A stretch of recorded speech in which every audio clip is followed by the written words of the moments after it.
bienvenue à Pacte Pod, votre clubhouse pour ce rugby Coupe du Monde.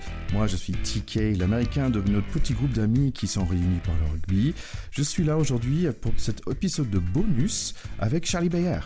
Ouais, salut TK, équipe réduite aujourd'hui pour un petit bonus sur un festival qu'on a fait tous les deux. Malheureusement, Théo pouvait pas être là, mais on a pensé fort à lui et on va vous raconter tout ça. Exactement. Donc, le week-end dernier, c'était le Paris Podcast Festival qui a duré 3 jours à Paris, à la Gaîté Lyrique. C'était vraiment un moment super agréable avec plein d'opportunités de rencontres et d'apprentissage aussi. C'était un peu l'objectif pour moi d'y être. Tous les trois, nous sommes nouveaux dans cette passion et je voulais explorer un peu plus. C'était vraiment une opportunité très sympa. Le samedi dernier, je suis allé avec Charlie et en fait, on voulait aller à la rencontre des différentes personnes qui étaient là. On a rencontré plein de monde. C'était assez marrant parce je pense qu'on était les seuls, Charlie, qui avaient les t-shirts exprès de leur podcast. Ouais, Théo nous a fait des chouettes t-shirts sur notre podcast de Pack de Potes et on était les seuls. Ouais, c'était drôle. Ouais, je sais pas si c'est une bonne chose ou pas, mais quand même, on était quand même facile à reconnaître parce que on est quand même un peu grand dans un full et le plus grand entre nous trois n'était pas là. C'est vrai que tout le monde était très surpris de savoir que le plus grand des trois, c'était celui qu'ils n'avaient pas sous les yeux.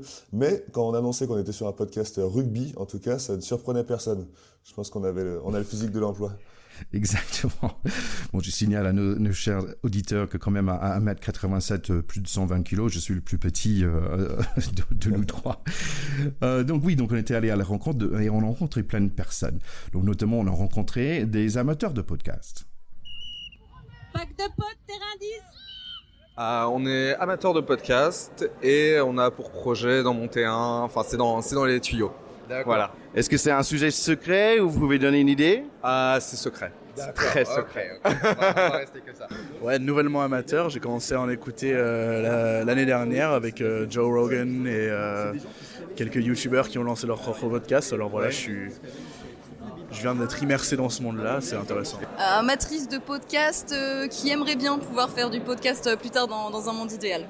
D'accord. Je vous encourage, c'est super sympa à faire. On rencontre plein de gens, on parle avec nos amis, c'est sympa. Nous avons aussi rencontré plein de personnes qui sont dans le métier de podcast. Alors j'aime les podcasts, je ne suis pas podcasteuse, je travaille chez Magellan. Ah d'accord. Voilà, et j'adore les podcasteurs puisque je m'occupe des relations avec les créateurs. Est-ce que vous pouvez expliquer qu'est-ce que c'est Magellan ? Magellan, c'est une plateforme de diffusion et de production de podcasts, séries audio. Donc on a les contenus qui existent, sûrement le vôtre, et on produit aussi des podcasts et des séries audio. Alors j'aime beaucoup les podcasts, si bien que j'ai créé moi-même une application pour partager les podcasts. Ça s'appelle EKO, E-E-K-O. C'est une application communautaire et du coup on se retrouve entre passionnés, on se recommande les podcasts qu'on écoute et voilà, ça permet d'avoir de l'inspiration et de retrouver des gens qui aiment la même chose que vous. Mais principalement, nous avons rencontré plein de super podcasteurs très intéressants. Alors, nous avons d'autres personnes qui sont là à The Paris Podcast Festival. Vous êtes amateur ou professionnel dans le monde de podcast ? Professionnel ? Je crois qu'on peut dire. Oui, professionnel. Oui, je suis podcasteuse. Je co-présente le podcast PIC TV pour Slate. Ok, super. Voilà. Votre nom, pardon ? Marie Telling. Marie, okay, enchantée. Enchantée. Donc vous aimez les podcasts, ça fait longtemps que vous faites ? Le podcast, non, ça fait 2 mois. 2 mois, ok, ouais, voilà. Comme nous. Tout nouveau. Hey. Et est-ce que vous aimez le rugby aussi ? Oui, j'aime beaucoup le rugby, je viens du sud-ouest. Donc, super. Apparemment, on a quelqu'un d'autre qui vient de sud-ouest ? Oui, mais moi je viens du meilleur sud-ouest parce que je viens de Toulouse. Donc, c'est sud-sud-ouest. Voilà, le meilleur du meilleur. D'accord. Oui, je suis podcasteuse, je co-présente PIC TV pour Slate et je m'appelle Anaïs Bordage. Bonjour, je m'appelle Patrice et je connais bien les podcasts, un peu moins le rugby. D'accord. Et question rapide, qu'est-ce que vous aimez dans le podcast et quel type de podcast écoutez-vous ? Moi j'écoute un peu de tout comme podcast. Et ce que j'aime bien dans le format, c'est qu'on peut l'écouter quand on veut, on peut s'arrêter et il y a une énorme diversité. En fait, il y en a pour tous les goûts, donc tout le monde peut aimer le podcast. Moi je fais un podcast déjà, donc voilà. Ça s'appelle comment ? Ça s'appelle Les Autres et c'est un podcast sur la reconversion professionnelle. Superbe. Sur les 1% qui choisissent une orientation différente de la majorité. Je suis podcasteuse, j'ai un podcast qui parle de livres et qui s'appelle Pile. Je m'appelle Thomas Messias et moi je présente le podcast Mansplaining pour Slate depuis 1 an et demi. Ça parle des masculinités vues à travers les films, les séries et les émissions de télé. Podcaster, en l'occurrence. Ouais. Ah, ça s'appelle comment votre podcast ? Alors j'en ai plusieurs. J'en ai un sur le cinéma qui s'appelle Nos Ciné et j'ai une émission quotidienne d'actualité qui s'appelle Programme B. Alors, le vrai papa, moi je suis co-host en fait d'un podcast. Le vrai papa, c'est François Touchard et il s'appelle Escapecast. C'est le premier podcast français, à ma connaissance, sur les escape games. Alors, un autre amateur ou professionnel de podcast? Alors, je suis co-host d'un podcast sur Koh-Lanta, donc Survivor aux États-Unis. Ça s'appelle Autour du Feu et se fait ça depuis le mois de mars et on se développe petit à petit. Et je suis là aussi et pour vendre un petit peu mon podcast et aussi parce que j'aime beaucoup l'univers du podcast. Donc, je suis ravi d'être ici. On a posé une seule question importante, qui allait gagner ce Rugby Coupe du Monde 2019? Il faut se souvenir que quand même on était samedi, donc la France et Japon étaient toujours dans le mix. Mais comme du coup je ne sais même pas qui est encore en liste, je vais dire la France comme une bonne chauvine. C'est un très bon choix, on va demander aux spécialistes. Il faut toujours être chauvin dans ces cas-là, de toute façon, quand on ne sait pas, il faut aller sur la France. Et comme elle est encore en liste pour l'instant, ça marche. J'aimerais bien que ce soit la France quand même. Parfait. Après, on m'a dit que les Japonais avaient gagné il n'y a pas longtemps et que c'était incroyable, donc je me dis Coupe du Monde chez eux, pourquoi pas? Pourquoi pas, effectivement. Mais ce serait mieux qu'ils soient deuxième. Bien la France forcément, bah oui. Ouais, il y avait des hésitations quand même avant de répondre la France, genre. Pas sûr d'elle, mais très bon choix. Est-ce que le Japon, ils sont toujours en liste ou pas du tout? Oui, toujours. Ok. Ils jouent demain. Bon, du coup, je sais pas, j'ai un petit charme pour cette équipe-là et bon, pourquoi pas les Japonais? Eh ben, j'ai envie de tenter vraiment le coup de poker, j'ai envie de dire le Japon. Le Japon. Je fais un choix audacieux parce que je n'y connais rien. Donc, voilà. Dans ce cas-là, autant tester des trucs. C'est un choix, est-ce que c'est un bon choix, Charlie? C'est un choix du cœur peut-être si tu suivais un peu, mais oui, c'est un choix mignon parce qu'on est très content de là où ils sont. L'équipe du Japon, elle nous a régalé pendant la Coupe du Monde et on aimerait bien les voir en haut, même si c'est rêveur, mais c'est beau. Je pense qu'on peut dire pendant toutes les personnes qu'on a parlé, quand même, le Japon reste le choix du cœur, le choix d'envie. On aimerait bien les voir en fin de cette des gros câlins à la fin, en début de novembre. C'est bien ça? Exactement, ça ferait plaisir à tout le monde, je pense. Mais bon, c'est un peu une utopie quand même. Moi, je vais essayer d'être original et je vais mettre un petit $1 sur l'Afrique du Sud.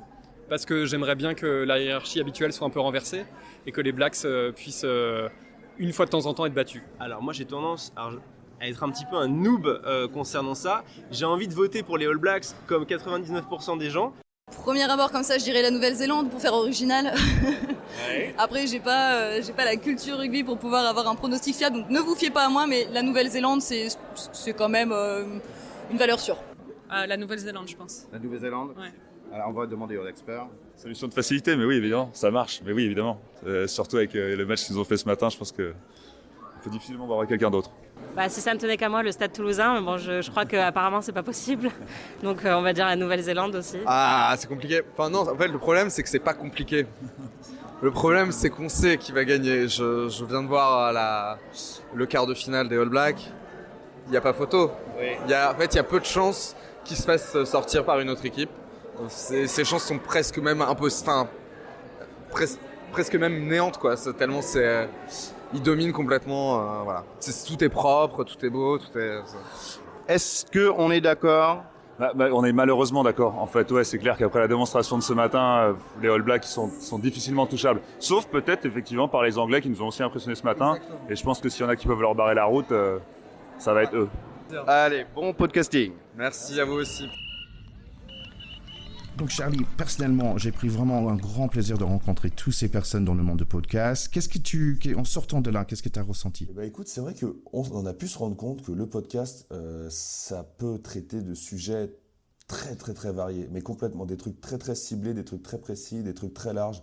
Mais du coup, tous ceux qui participent à ça, tous ceux qui en font, sont forcément très ouverts parce que pour s'intéresser à un domaine, le podcast qui peut traiter de sujets aussi précis, aussi variés, ça fait il faut forcément avoir une ouverture d'esprit pour s'y intéresser. Et du coup, c'est vrai que les rencontres étaient géniales, parce que tout le monde était très ouvert, s'intéressait aux autres, parlait assez facilement de ce qu'ils faisaient. Enfin, c'était vraiment chouette, des belles rencontres. Pour moi, c'était un beau festival. Ouais, je trouve que c'était marrant parce qu'on est un petit peu nerveux tout au début, mais à fur et à mesure, comme on voyait que des gens étaient vraiment cool avec nous et qui jouaient au jeu, en fait, ils jouaient au jeu pour être enregistrés parce que bon, ils ont l'habitude d'avoir un micro devant leur visage quand même, ces gens-là. Donc oui, je trouve que les rencontres étaient vraiment sympas. Alors, en fait, par la suite, quand j'ai commencé à regarder qui c'était les personnes qu'on a parlé avec, parce que quand même on est nouveau dans ce passion, c'était assez intéressant parce qu'on a eu beaucoup de personnes avec des podcasts très connus qui étaient là là en fait pour présenter le podcast ou faire un live show. La plupart des gens qu'on a parlé avec, ils sont dans les 250, dans les top 250 sur Apple iTunes par exemple, ils sont là. Donc c'est quand même des personnes. Ils ont dû être attendris par deux grands types intimidés qui arrivaient tout penauds avec leurs petits t-shirts. Petits t-shirts et petits. Ouais, c'est ça les petits. On les a attendris, je crois. Ouais, bon, ils étaient vraiment sympas de leur part et vraiment des belles rencontres pendant ces 3 jours. D'ailleurs, j'ai du bonnes nouvelles pour nous aussi, pour Pack de Potes. Donc en fait, nous aussi, nous sommes dans les top 250 cette semaine. On est 248. Eh bien, ouais, on a mis un pied dedans. Allez. Voilà. Je sais pas combien de temps ça va durer, mais bon, merci beaucoup quand même à tous nos auditeurs. Écouteurs, ça me plaît. Ouais, j'aime bien écouteurs quand même, parce qu'ils écoutent, tu vois. C'est ça, ouais, ça se tient, c'est très logique. Nous aussi, moi quand j'écoute un podcast, je suis pas en audition, je suis en écoute. Bon, merci à tout le monde d'avoir écouté ce bonus podcast sur le Paris Podcast Festival qui, franchement, je pense que l'année prochaine, on y va. Ouais, on y va à 3 pour le coup, on y va équipe complète. Donc, merci à tout le monde. N'hésitez pas à nous contacter si vous avez des questions et explorez des podcasts parce qu'il y a plein de choses autour. Il y a plein de podcasts sur plein de sujets. Explorez. Il y a des belles choses. Écoutez les personnes que nous avons interviewées pendant cet épisode. Il y a des vraiment très très belles choses à explorer. Jusqu'à la semaine prochaine. Bon week-end et bon rugby. Allez, à plus Charlie. Ciao mon ticket. On se voit après les demi. Ciao.